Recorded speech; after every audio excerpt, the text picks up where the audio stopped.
Après cela, le cheikh a dit, le sacrifice propre au tamattu' et au qiran, pour eux, il est recommandé de sacrifier une bête remplissant les critères des bêtes à immoler à l'occasion de la fête du sacrifice. Donc ça doit être les mêmes conditions que la bête qu'on sacrifie pour l'Eid. À défaut d'immoler une bête, l'on est tenu de jeûner 10 jours. 3 jours pendant le pèlerinage. Cela peut se faire exceptionnellement pendant les jours de Tashriq et 7 jours au retour du pèlerinage.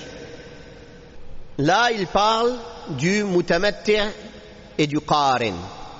On a dit que celui qui est en tamattu, en qiran, il doit sacrifier une bête, n'est-ce pas? Un mouton, comme le mouton de l'Eid. Sauf qui est exempté de cela? Qui est exempté de cela? On l'a dit la fois dernière. ذَلِكَ لِمَنْ لَمْ يَكُنْ أَهْلُهُ حَاضِرِ الْمَسْجِدِ الْحَرَامِ.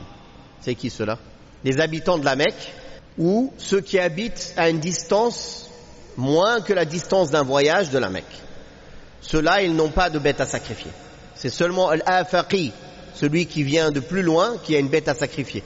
Parmi celui qui font le tamattu' et le qiran. D'accord? Le cheikh a dit après cela, telle est également la conduite à suivre dans les cas suivants. L'omission d'un acte obligatoire, on en a parlé précédemment.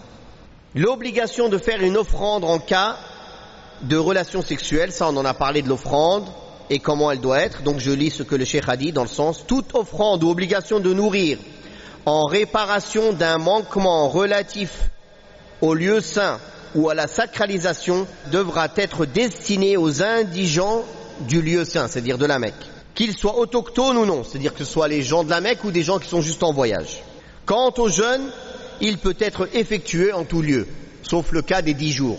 Celui qui habite pas à la Mecque et qui n'a pas de quoi sacrifier une bête, il a 3 jours à faire pendant le Hajj. Donc il les fera ou le 7, 8, 9 de Dhul Hijjah ou le 11, 12, 13 de Dhul Hijjah. C'est-à-dire Ayam al-Tashriq. Normalement c'est interdit de jeûner les jours de Tashriq. Exception faite à cette personne qui a le jeûne à faire. Il devra jeûner ces 3 jours ici et 7 jours quand il rentre chez lui. 7 jours quand il rentre chez lui.